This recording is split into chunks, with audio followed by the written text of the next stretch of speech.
Hello बच्चों, आज का हमारा लास्ट टॉपिक है पारिस्थितिकी तंत्र या इकोसिस्टम का इसके प्रकार। वेरियस टाइप्स ऑफ इकोसिस्टम, पारिस्थितिकी तंत्र के विभिन्न प्रकार। ये सबसे पहले भी मैंने आपको ये स्केच दिया था, देखो हम फिर से रिपीट करते हैं। मुख्यतया पारिस्थितिकी तंत्र होते हैं दो प्रकार के, नेचुरल और आर्टिफिशियल, प्राकृतिक और कृत्रिम। प्राकृतिक को हम फिर से दो में बांट देते हैं, टेरेस्ट्रियल एंड एक्वेटिक, स्थलीय और जलीय।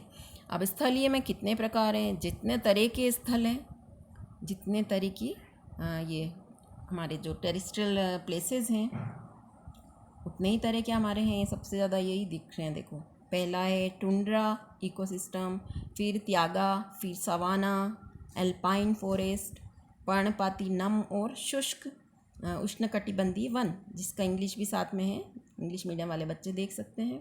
वर्षा वन यानी रेन फॉरेस्ट, घास स्थल, grassland, desert, cold and dry. अब एक्वेटिक, अब आप जानते हो जल दो प्रकार का है, तो इकोसिस्टम भी दो प्रकार से अलग अलग चलेंगे वहाँ के, जैसे कि अलवण जल यानी फ्रेश वाटर और सेलाइन वाटर। अलवण जल के स्रोत क्या क्या हैं देखो, लौटिक यानी बहता पानी और स्थिर यानी लैंटिक वाटर।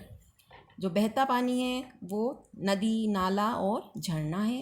स्थिर पानी के सोर्सेज हैं लेक्स, पॉन्ड्स और कुछ भी छोटे मोटे गड्ढे, सरोवर आदि।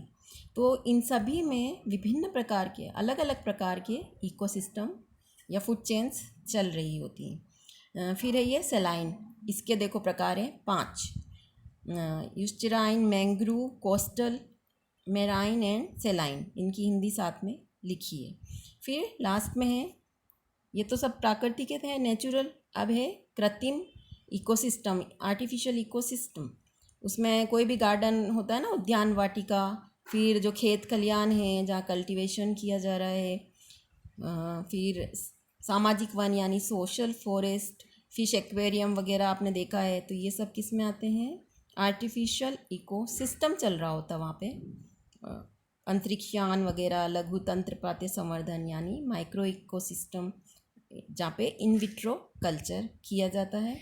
तो ये सब हैं types of, various types of eco system.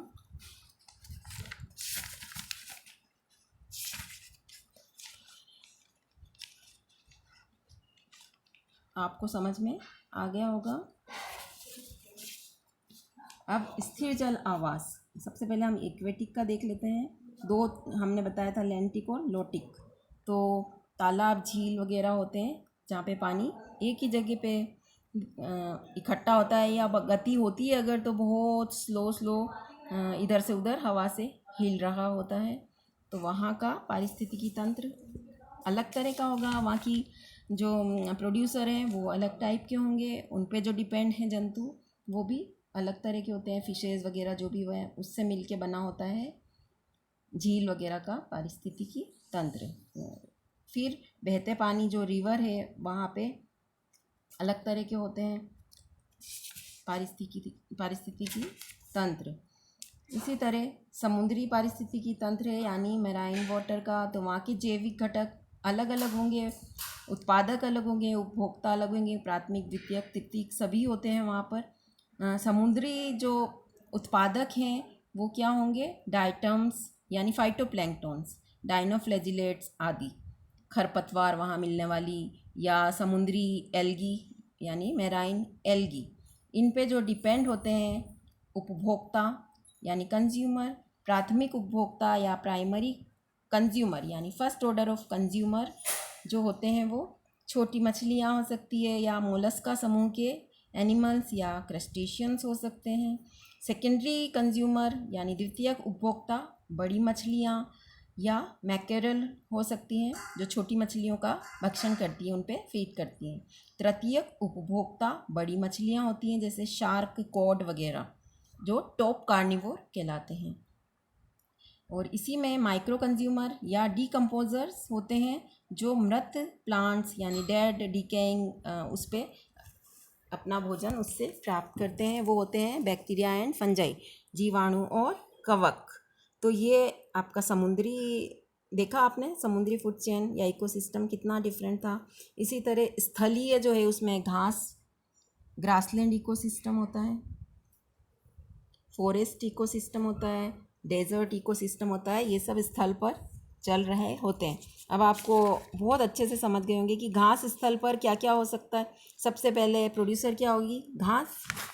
उस पर डिपेंड करेंगे उनको कुतरने वाले जीव, जैसे रैबिट हो सकता है, चूहा हो सकता है, गिलहरी हो सकती है जो कुतर कुतर के खाते हैं। द्वितीयक उपभोक्ता उनको खाने वाले हो सकते हैं, मेंढक वगैरह जो उन छोटे छोटे जीवों का भक्षण करते हैं, भेड़ बकरियां वगैरह। ये तो सब प्राथमिक उपभोक्ता में फिर से आपको एक लंबी लिस्ट बता देती हूँ। जो घास को खाते हैं, खरगोश, भेड़, बकरी, गाय, चूहे आदि। द्वितीयक उपभोक्ता होंगे ग्रासलैंड इकोसिस्टम में सांप, मेंढक, लोमड़ी, भेड़िया, स्नेक्स, फ्रॉग एट्सेट्रा। पक्षी भी हो सकते हैं ये। तृतीयक उपभोक्ता यानी जो हमने द्वितीयक बताया ना, सांप, मेंढक, लोमड़ी, भेड़िया, इनको जो खाएंगे वो तृतीयक या थर्ड ऑर्डर कंज्यूमर कहलाएंगे। तो अब आप सोचिए क्या होंगे ये लायन हो सकता है, ये हॉक हो सकते हैं यानी बाज, बड़े जानवर हो सकते हैं, ये टॉप कार्निवोर कहलाते हैं। नाउ फॉरेस्ट इकोसिस्टम, जंगल में जो चल रहा होता है वन पारिस्थितिकी तंत्र, वो वहाँ पे देखो बिल्कुल अलग होंगे। वहाँ वृक्ष होंगे, प्राइमरी कंज्यूमर क्या होंगे, वृक्ष, झाड़ यानी ट्री, हर्ब्स एक्सेट्रा होंगे। उनको जो खाएगा प्राथमिक उपभोक्ता वो क्या होंगे, जंगली गाय होगी जिसे नील गाय कहते हैं, ये शाकाहारी है। वहाँ हिरण होंगे, नेवला होगा और इंसेक्ट्स हो सकते हैं। फिर इनको खाने वाले द्वितीयक उपभोक्ता होंगे जो मांसाहारी यानी छिपकली, सांप वगैरह जो जंगल में रहते हैं। फिर तृतीयक यानी थर्ड ऑर्डर ऑफ कंज्यूमर, तृतीयक उपभोक्ता, ये शेर, चीता, बड़े पक्षी हो सकते हैं। फिर लास्ट में वहाँ भी डिकम्पोजर्स होंगे, थर्ड ऑर्डर लास्ट जो है इसका, उसमें जो बैक्टीरिया होंगे वो स्यूडोमोनास, एक्टिनोमाइसिटीज़, बेसिलस, क्लॉस्ट्रिडियम एक्सेट्रा। ये था आपका जंगल में चलने वाला इकोसिस्टम, फॉरेस्ट इकोसिस्टम। फिर है डेजर्ट इकोसिस्टम, डेजर्ट यानी मरुस्थलीय, रेगिस्तानी इकोसिस्टम। वहाँ पे उत्पादक क्या होंगे, बहुत ही कम वनस्पति होती है, दूर दूर कहीं कहीं कुछ देखने को मिलती है। झाड़ियाँ वगैरह, कटीले वृक्ष, कटीली झाड़ियाँ, थोड़ी बहुत घास, नीम, केर, बबूल, खेजड़ी, बेर, कुमुटिया वगैरह वहाँ पे उत्पादक होंगे। फिर प्राथमिक उपभोक्ता जो इन हर्ब्स वगैरह को, खेजड़ी, बेर, बबूल वगैरह को खाते हैं, केर को, केर सांगरी नाम सुना आपने, जोधपुर में होती है। तो ये सब क्या है, डेजर्ट इलाका है, तो वहाँ पर ये इस तरह की उत्पादक या प्रोड्यूसर्स होंगे। इनको खाने वाली होंगी वहाँ की भेड़, बकरियाँ, इंसेक्ट्स वगैरह जो इन पत्तियों को खाते होंगे। फिर द्वितीयक उपभोक्ता बड़े पक्षी, बड़े जानवर जो मांसाहारी होते हैं वो होंगे। और फिर सबसे ऊपर टॉप जो कंज्यूमर हैं वो मांसाहारी जानवर हैं, बड़े वाले। और वहाँ भी फिर थर्ड पे आता है अपघटक या डीकम्पोजर्स।